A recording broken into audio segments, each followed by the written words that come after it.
हर्षवर्धन त्रिपाठी, एक कमेंट पहले आप करेंगे।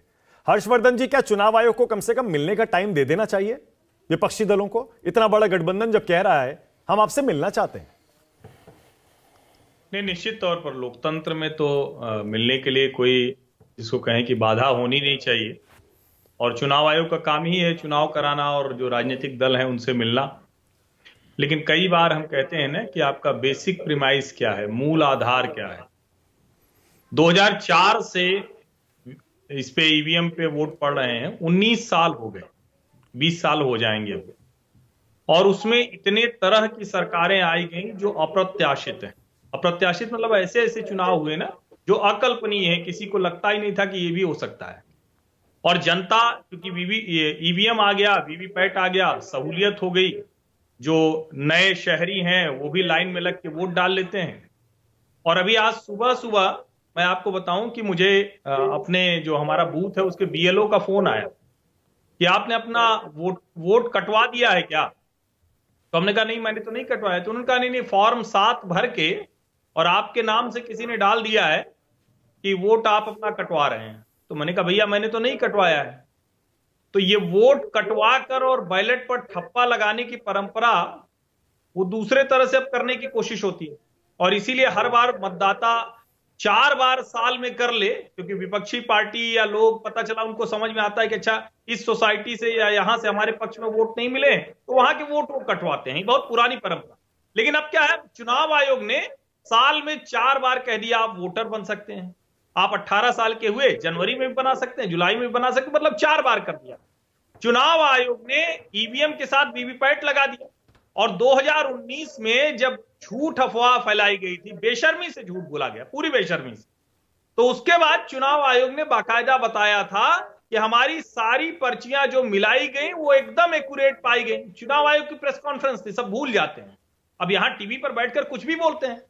जब कंप्यूटर आया था इस देश में तो अटल बिहारी वाजपेयी ने उसका विरोध किया था, अटल जी ने विरोध किया था। तब बैलगाड़ी वगैरह से लोग चले गए संसद में, तो क्या करें, सब कंप्यूटर उठा के फेंक दें?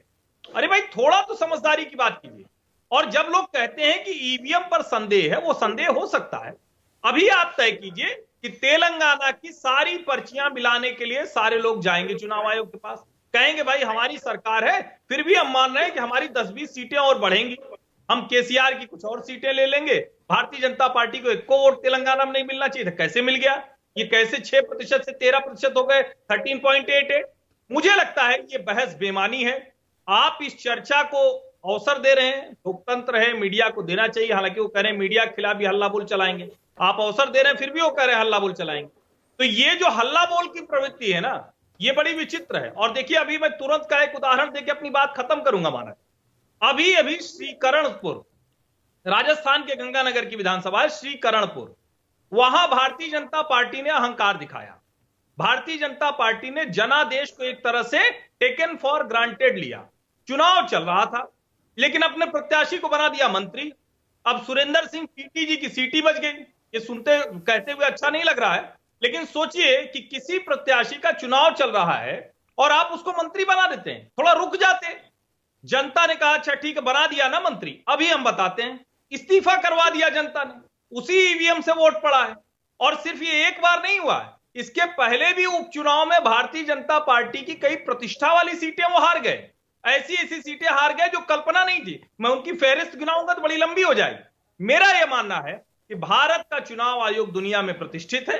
भारत के चुनाव आयोग से दुनिया के कई देश आज सीख रहे हैं। जैसे हम पहले अमेरिका, यूरोप और दुनिया के उन्नत देशों से सीखते थे, आज भारत दुनिया को सिखा रहा है।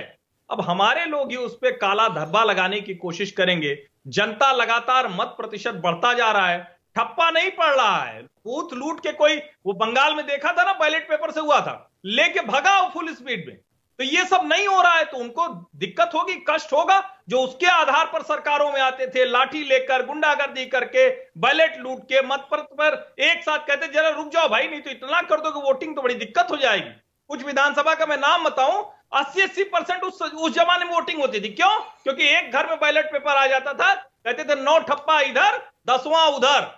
ये सारे कुकर्म नहीं कर पा रहे हैं, इसलिए इस तरह की चर्चा हो रही। मैं फिर से कह रहा हूं, 2004 से 2023 एक दो उदाहरण तो आता ना या सौरभ भारद्वाज की तरह फर्जी मशीन लाके तमाशा करोगे, उसके बाद पंजाब जीत जाने पे शांत हो जाओगे, फिर प्रतीक्षा करोगे कुछ करना है। मुझे लगता है ये संदेह का, शंका का वातावरण नहीं बनाना चाहिए। ये लोकतंत्र के लिए अच्छा नहीं। Okay, all right.